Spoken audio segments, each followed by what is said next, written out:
Hello and welcome to the Rebellious Noise Football Channel. I'm Scott, and today, of course, we are in World Cup mode already because the England squad is about to be announced. So if you're watching live with us, fantastic. If you're watching on demand, that's great as well. But if you want to just see our kind of instant reaction to the team news, which comes out in about 14 minutes time, skip ahead to 14 minutes. But if you're sticking with us live, we want to hear your kind of predictions before it does get announced, but also what you would like to see, and of course, when the announcement gets made, what you think of it as well. So stick with us, and we'll be back just after this.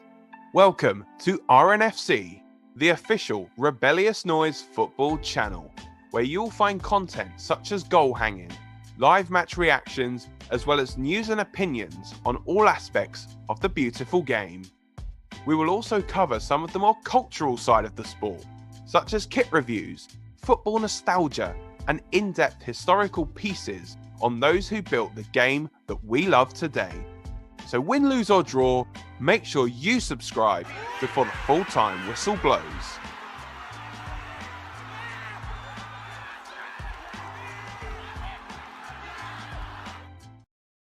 Okay, so like I said, we are here in full World Cup mode. We've got some England World Cup shirts behind me, so you know it's time to talk England. And it's an exciting time, again, to be a football fan, of course, with the World Cup coming up. I know a lot of people this year have kind of been about it, but I think well and truly, as of today, it feels like World Cup fever is kind of taking over. I know for myself, just waking up this morning, knowing the England squad was being announced, it felt a little bit different already. So what we're going to do, we're going to go through some predictions for that squad. But again, if you're watching on demand, feel free to skip ahead to when it actually does get announced. What we're going to do, first of all, I'm going to go through my squad, and I'm going to go through Dan's squad. Of course, Dan isn't here at the moment, but he's thankfully sent me his squad through the power of technology, and I'm going to read through what he would do. And then again, of course, we're going to touch on what Gareth actually announces at 2 o'clock, which is in 12 minutes time, of course. So going to be an interesting one, but let us know what you think the squad should be as well. Really interested to hear who you would have in, who you would have out. There's a lot of kind of controversy already, and there's a lot of rumors already, as far as, I'm sure a few people have had, well, everyone's had their phone calls by now. So there's already kind of a few rumors flying around online as to who has and hasn't made it. But some of those kind of sources are contradicting each other, as they always do. So I guess we should probably stick to that when we get the official word. But what I'm going to go through, first of all, I'm going to go through Dan's 11. 11, not quite his 11. He's 26, I should say. Of course, now it is 26. It was never 11. That's the lineup, of course. It is 26. It used to be 23. It was added the extra 3 spots with the Euros because of how mad the world was at the time. But now it has moved on to just being, a permanent fixture, really being 26, which I think is a really good thing, especially this year with the way the season's going. And the potential injuries that we still have. There's, of course, still some Premier League games to play this weekend as well. Dan sent in some comments already. Thank you, Dan. Madison is in. Wilson is in. And Ben White also in. Again, these are coming from the leaks that are coming out heavily by Matt Law, a reporter for the Daily Telegraph, who has been tweeting out a lot of these online as well. But Dan, thanks for joining us. We're going to run through who you've said you were going for. In goal, again, this isn't the official squad. It's just about coming out in 11 minutes time, but we're going to have a bit of fun before that anyway.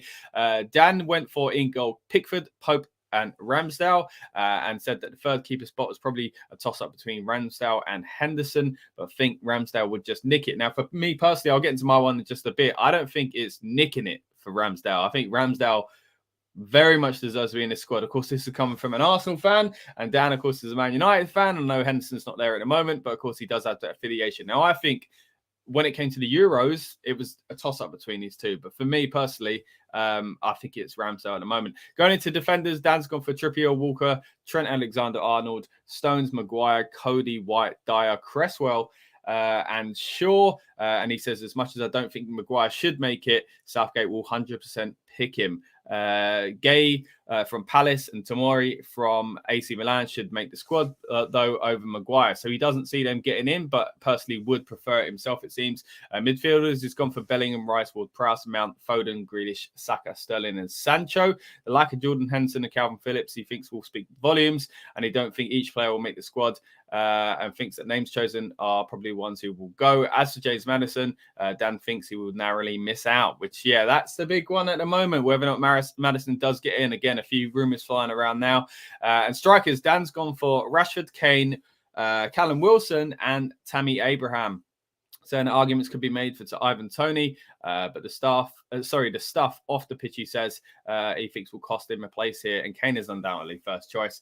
And it's the case of who is his backup. I think that's a good point. I think Kane is a clear, no point even ever mentioning Kane, is there really? He's always going to get in unless something wild happens. Dan saying now it's been confirmed as of Sky Sports as well. So we're just waiting, of course, for the England setup to post their graphic, of course, with the complete announcement. Again, these rumors flying everywhere, and different, of course, these confirmations are going to be coming in as well through different outlets, so I'm sure are quite in the know.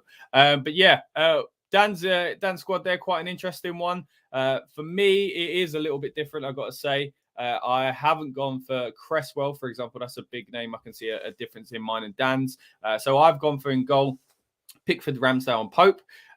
So yeah, for me, the one missing out there, of course, is Henderson. I don't think anything's going to change as far as who starts for that. Will be Pickford. Then I've gone for Walker, Trent, Stones, Dyer, Cody, Ben White, Tomori actually goes in my squad rather than Dan assuming it won't. He won't even. And Shaw and Trippier. And then in the midfield positions, I have taken Henderson, Rice. I know they're quite similar, and I do think this probably will be the last dance, so to speak, for Henderson in the England squad. Mount, Bellingham, Ward-Prowse, Maddison, Grealish, Foden, Saka, Sterling, and Rashford. And I'll be honest, I was and ahhing about Marcus Rashford. And of course, but what kind of slides him in there for me is because I've then gone for attackers as the main people up front, right through the middle. And I do think Rashford is a good person to have either out on the left or up front. So up front for me, I've gone for Kane, and his backups are Toney and Abraham. So a little bit of a difference there between mine and Dan's. Of course, Dan has gone for Wilson. I just think Toney maybe a little bit more likely. Just a bit of a shame that we haven't really seen him up in and around the setup. Of course, he was called up a few months ago. And a few other omissions that I wanted to mention, that if this was done 6 months ago, I would have seen Jared Bowen maybe getting in off of what he'd done last year, but not quite. And I think a big kind of missing name in my squad there. And if you would have told me this a year ago or 2 years ago, I would have said, Scott, what are you thinking? But for me, I haven't gone for Sancho. I just don't see. It sounds harsh, like, because if he goes, he could set the tournament alight. Don't get me wrong, I do think he has that potential. But if we're going on form and what he's done lately, not much. Don't want to sound harsh here, but I just don't think much has gone on for Sancho. And if I'm picking out a Sancho and Rashford, I still would go for Rashford at this very moment in time. But yeah, a real shame for me. But hey, that's not the real squad. Of course, that is my kind of picks, and Dan's there is a mixture of, it seems, picks and predictions there. But of course, the official squad is just to be announced in just a few moments. But like I said, it's a real kind of World Cup fever going on at the moment. Like, I wasn't looking forward to it. Well, not looking forward to it. I just wasn't as hyped. Of course, the controversies about where it is, controversies about how they got it there. Of course, just the weirdness of us watching it in the winter. I'm kind of up for a one-off like that, but I hope this isn't going to become anywhere near the norm. But yeah, I'm already missing the excitement of it getting a bit hot and going to a beer garden. So going to be a bit different, and I'm up for that kind of surreal experience, don't get me wrong. But again, I hope this doesn't become precedent for the future. We're going to be doing a lot on this channel when it comes to the World Cup, just to kind of plug a few things before we do get this full announcement here, of course. If you're new here, we are the Rebellious Noise Football Channel, a kind of breakaway from the main Rebellious Noise channel, where we talk all different sorts of things. We've got a wrestling channel, we've got a football channel, we've got a food channel, we've got a film and TV channel, we've got a music channel. I've said the word channel a lot there, but we have a lot of channels here. There we go, under the Rebellious Noise banner. So we would really appreciate it if you could help us build this football brand here as well. Of course, we moved a lot of our content over from the main Rebellious Noise channel, where we have been covering football for a few years, but we're kind of trying to plug away here. And I think international tournaments are a great time to kind of branch out for us, but also for you. So hopefully you stick with us here as well and subscribe to the channel. As I said, though, we've got a lot of content coming up here. And don't worry, guys. We will be focusing on the squad in just a few moments when it kicks off officially as far as the announcement. But yeah, of course, you are watching our England squad announcement reaction video. But later on, coming up, we are going to have a predictions debate. You might have seen we did one for the Euros where we get a load of people on and we kind of merge our predictions together to see, have an ultimate kind of rebellious noise choice, really. So that's going to be good fun. And then on the day that the World Cup starts, we're going to have a kickoff party. And what we mean by that, as you can see, everybody's coming along. They're bringing their party hats and their party poppers. It is going to be a lot of fun. We're going to have it's going to be going on pretty much throughout the day. We're going to have a watch along for the first game. So that's going to be fantastic. People are going to be dipping in and out. It won't just be me here. And it's going to be really, really fun atmosphere. We're going to have, again, guests dipping in and out. We're going to do a watch along for the game, but we're also going to have a watch along for the opening ceremony, which I think is going to be fun, kind of talking about the bands and the musicians playing. Is it good? Is it rubbish? Who knows? And kind of the over the top extravagant opening ceremonies that they have these days for the World Cup as well. It's going to be fun kind of commentating on that. And of course, we're going to have last minute predictions. We're going to talk about reactions again to the England squad, I'm sure. And what we think England are going to do going forward. A few more comments here as well. Dan says, same with Grealish, to be honest. If we're going form, Grealish shouldn't go, but as a player, he has the ability to win the game on his own. Good point, actually. As I said, for me, Sancho isn't making it for that. So you could argue, as you're right, Dan, that, it could be the exact same thoughts behind Grealish, but I just think I was missing one space. If I had two, Grealish might drop out too, but if I'm dropping one of them, I'm dropping Sancho over Grealish. Joe says, thank you for joining us, Joe. We've got thoughts on apparently no Tony. Yeah, gutted, to be honest. I put him in my squad. But yeah, if that is true, then yeah, I will be quite disappointed with that. But again, I understand if it is Wilson, where that's coming from as well. Wilson's been doing very well lately. And again, I've seen a lot of arguments where if he was coming off the bench, to kind of boost England's chances, maybe take Kane off at some point, then maybe Wilson's a good one to kind of, recoup some of that energy for Kane and also nab a few goals himself. So, I wouldn't be frustrated with Wilson going, but yeah, the frustration with Tony going. But that's the thing, as much as we've all been about, down in the dumps lately, let's be honest, when it comes to England, because the Nations League was not good. And that is what I felt helped us kind of prepare in previous tournaments, and kind of continue that success after the 2018 World Cup success. I know it's relative. We didn't win the thing, but you know what I mean? We did better than we usually do. And I think the Nations League helped us kind of continue that momentum. And I really hope that would be the case going into this World Cup, and it wasn't. So I'm a bit gutted for that, to be honest. So I think that's added to kind of the downer that a lot of England fans are feeling. But again, let us know in the comments, what are you thinking about England's chances going forward? Whether or not, the squad changes with 2 or 3 key players, I'm sure they could make a difference. But ultimately, we have a great selection, a great pool of talent here to pick from. And, there are famous cases over the years where, players like, thinking for myself as an Arsenal fan, Ray Parlour not getting in the squad at times and Ian Wright not getting in the squad at times. There are glaring omissions, it feels like. So this has always been the case with England. We've always been quite kind of blessed with a great squad. But yeah, today it really feels like that because the past few years, our squad has been, the potential for it has been amazing. It's kind of the closest thing I know, heading back to the golden generation, 2002, 2006 sort of thing.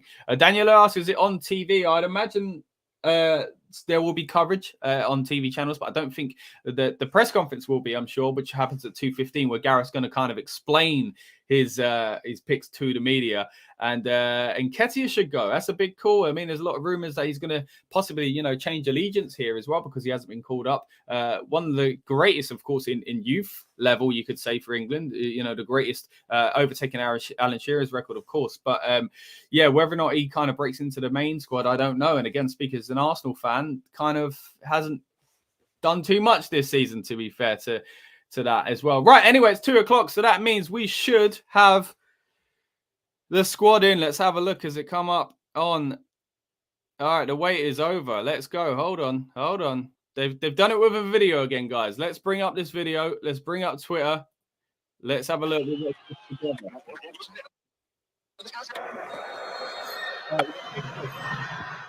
Saved! John Pickford!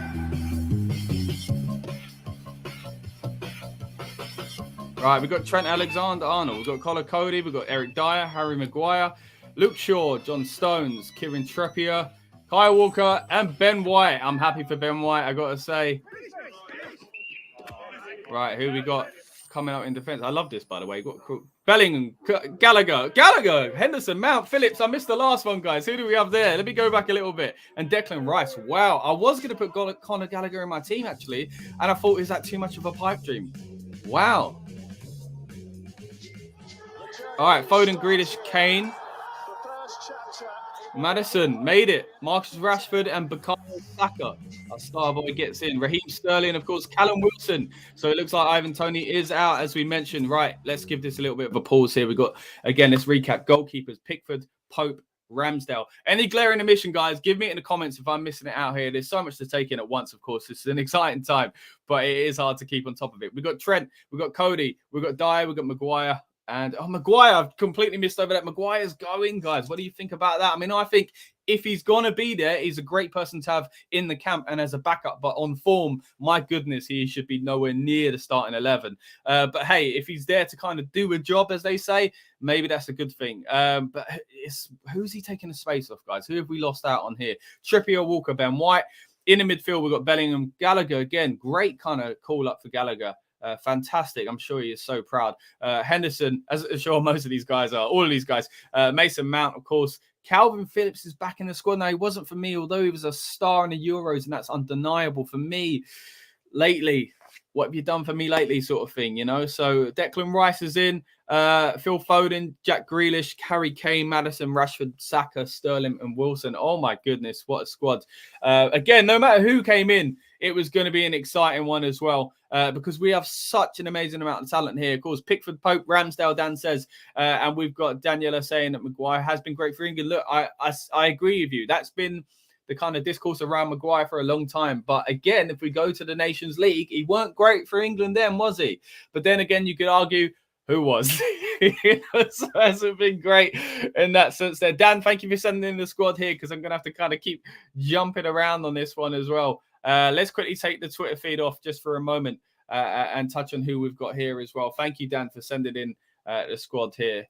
Much appreciated. So, guys, what do you think of the squad? Who are you annoyed has missed out? I'm trying to look at my squad. Who have I who have I lost out on? With no Ward-Prowse. Am I right in that? Or am I wrong in that? Have we got Ward-Prowse? No Ward-Prowse. And that was, of course, a big kind of talking point around the Euros as well. You know, the main thing people were saying Ward-Prowse is his set pieces.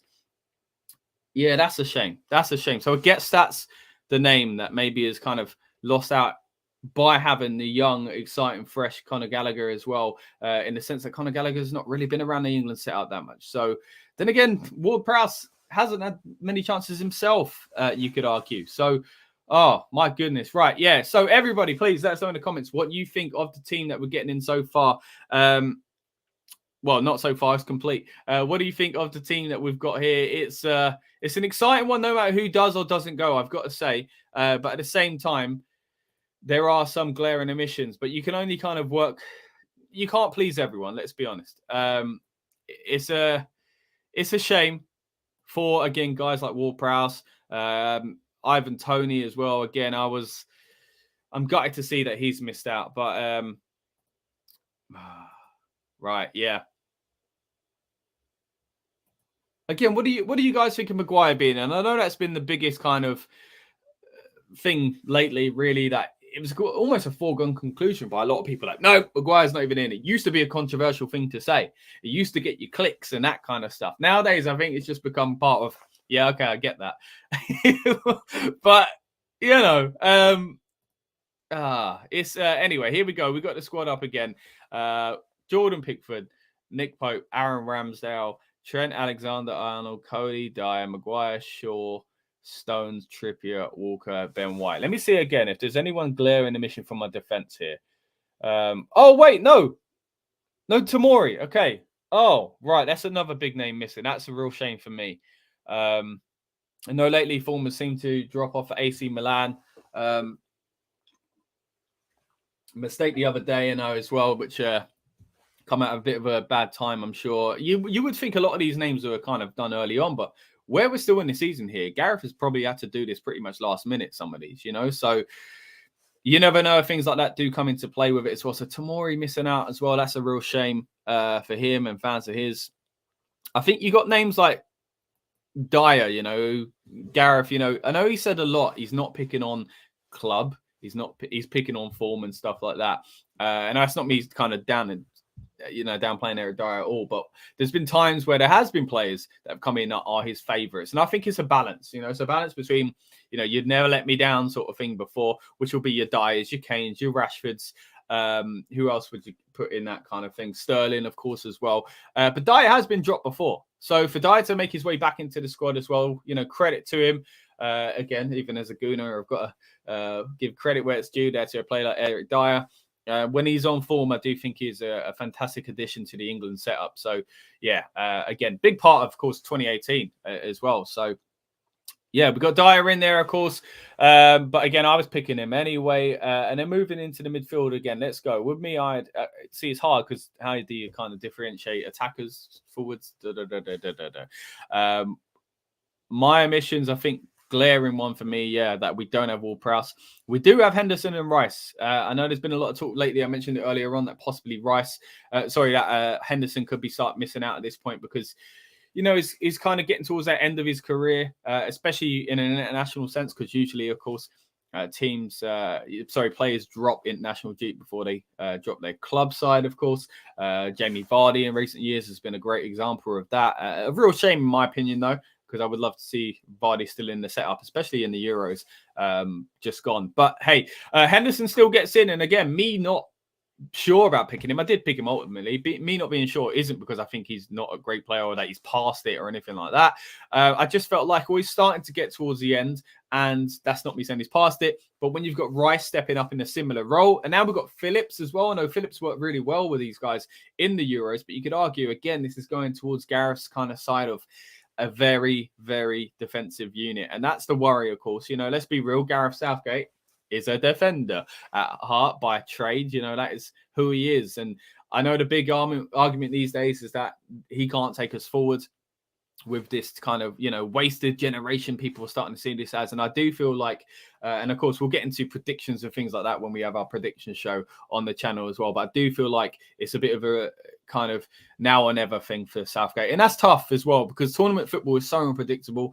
You could come off the beach as Denmark did and win it. But, sometimes you can have the best squad with the greatest player in the world, like 98 with Ronaldo, but you meet a France and a dodgy stomach or whatever it was going on with Ronaldo as well. So it's a very tricky thing to get tournament football right. And to be fair to Gareth Southgate, he's got most of it right so far. A World Cup semi-final.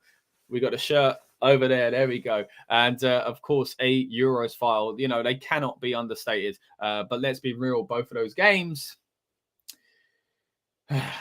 could have gone a little bit better. And they had similar themes in them as well. You had a defender scoring a goal to set us on fire early on. And then, a horrible result in the end for England fans when it comes to Croatia and Italy as well. I was actually watching back some of our content from the Euros recently. I don't know why, just I thought it'd get me in the mood for the World Cup, but instead it just made me more depressed. Watching mine and Dan's reaction to being kicked out of, well, not kicked out, but losing essentially the final, and just bringing up those kind of mixed emotions really of pride, but also of disappointment. And I do think, again, it's kind of put people on its, last legs really for their kind of optimism for this Gareth Southgate regime, if he doesn't quite do it this time. But again, it is harsh in some ways, but hey, football's a cutthroat industry, and I'm sure he realizes that as well. But let's not be too down on it. Let's be realistic. If we look at these players, guys, these players could win a World Cup.